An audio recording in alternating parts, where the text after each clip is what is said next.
Fiainana sy fahafatesana izay no hamarana antsika mitendika herinandro izay niarahantsika manasanao mbola haritra hatramin'ny farany hatrany.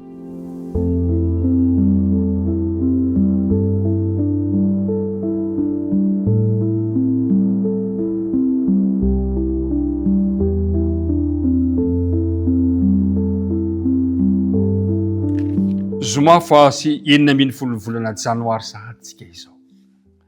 Mandeha ny fotoana kanefa dia miaraba antsika natratra izany tombonandro fahavelomana izany. Miarabanao amin'ny alalan'i Jesosy Kristy ilay tompo sy mpamonjy antsika.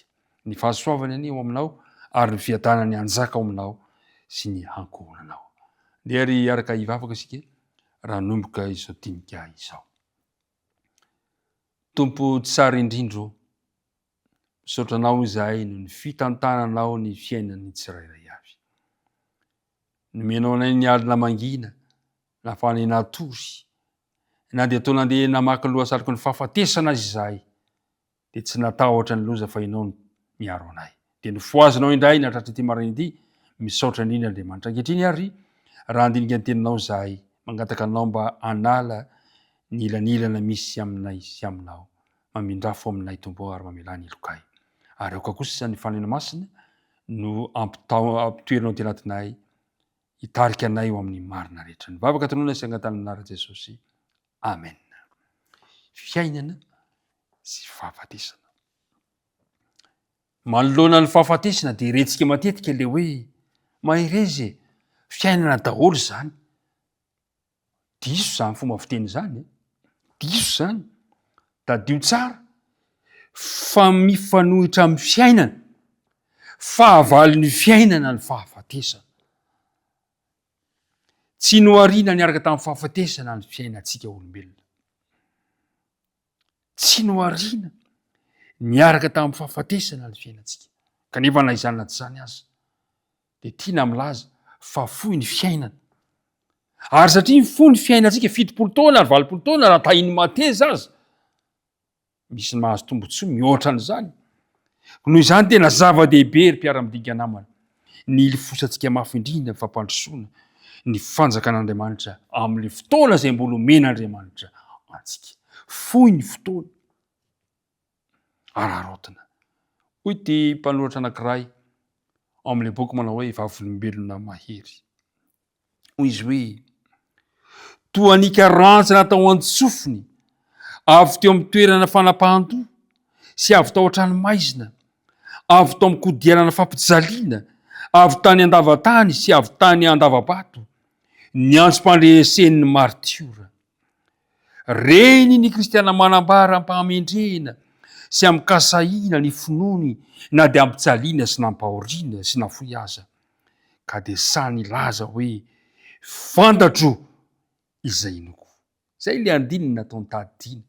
Filipianina 1 ka ny andininy 2 fa Kristy no antony havelomako.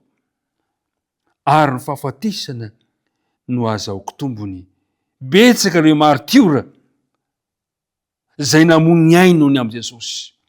Kanefa sahany izy ireo nanambara teo anatrehan'izao tontolo izao fa afaka hamonjy azy ny tompo izay nametrahany fitokisana. Tiako ny laza aminao. Eo anatrehan'ity fiainana sy ny fahafatesana ity. Azonao atao ny mitoky amin'i Jesosy. Afaka mamonjy anao izy. Fa Kristy no antony havelomako ary ny fahafatesana no azahoako tombony. Tsy mbola nisy fisaratsarana lehibe tahaka an'izao amin'ny andro ankehitriny izao teo amin'ny fivavahana kristiana. Mampalahelo zany. Niresantsika tamin'ity herinandro ty koa manko ny vavaka nataon'i Jesosy mba ho iray ihany izy rehetra. Kanefa ny zavatra mampalahelo amin'izao andro ankehitriny izao dia mitombo be dia be ny fisaratsarany indrindrandrindra amin'ny fivavahana kristiana. Tany am-boalohany dia nilamina ny ilaina ny fanomezam-pahasoavana mba ho fandamina ny hitehirizan'ny firaisan'ny fiangonana toy ny hoe ny fanomezam-pahasoavan'ny apôstôly, ny mpaminany, ny evanjelista, ny mpiandry, ny pastora, ny mpampianatra.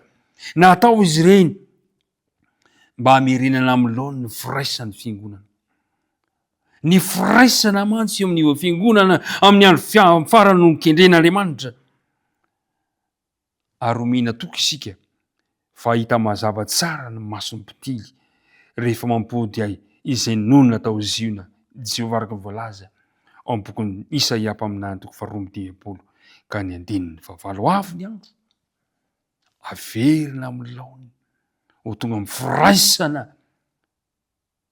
ny vahoakan'Andriamanitra satria ireo dia hoentina miaraka ho any amin'ny fiainana izay voamalin'ny tompo ho antsika. Eo am-piandrasana an'izany ataovy izay azonao atao satria fo ny fiainana. Ataovy tahaka an'ireto martiora zay niika fantatro izay inoko, zay niika fa afaka hamonjy ianao ny tompo. Ka dia sany ilaza tahaka ny Paoly ireo martiora manao hoe fa Kristy no antony havelomako ary ny fahafatesana no azahoako tombony. Ilay mpiara-midinika namana tiako ihany koa mba ianao le martiora ny andro farany ankehitriny ka na inona amin'izeo dia sainao ny mitory amin'ny hafa fa afaka hamonjy ny olona rehetra Jesosy. Izy ny antony havelomako ary ny fahafatesana no azahoako tombony. Andeha ary hivavaka isika misaotra anao naharitra nandritra an'izay herinandro izay ary mbola naharitra ihany koa amin'ity androany ity. Tsy ho very maina akory fa hitondra fitahiana ho anao anie ny tenin'Andriamanitra izay niarahantsika nandinika nandritra izay herinandro izay hivavaka isika azy. Tompo misaotra anao izahay no itony fotoana itony izay mbola afanay mifampahery andinika ny teninao. Irinay ireny teny ireny mba ho toy ny voatsara maka tsara ampon'ny tsirairay avy ary ny fonay ho toy ny tany lonaka ny irin'ny teninao ka hitondra fitahiana ho anay ny teninao. Ankehitriny ary foy ny fiainana kanefa nafoy aza ampio izay nararoatra fa Kristy no antony havelomanay ka hoentinay eo amin'ny fiainanay izany hotorinay amin'ny hafa fa izy ny mpamonjy ary ny fahafatesana no azonay tombony satria matoky ny ho avy izahay. Dia mitahiny mpiara-midinika rehetra, mitahiny fiainany tsirairay avy, mitahity firenena misy anay dia mitahiny mpitondra isan'ambaratonga. Tonononay ny vavaka amin'ny anaran'i Jesosy. Amen.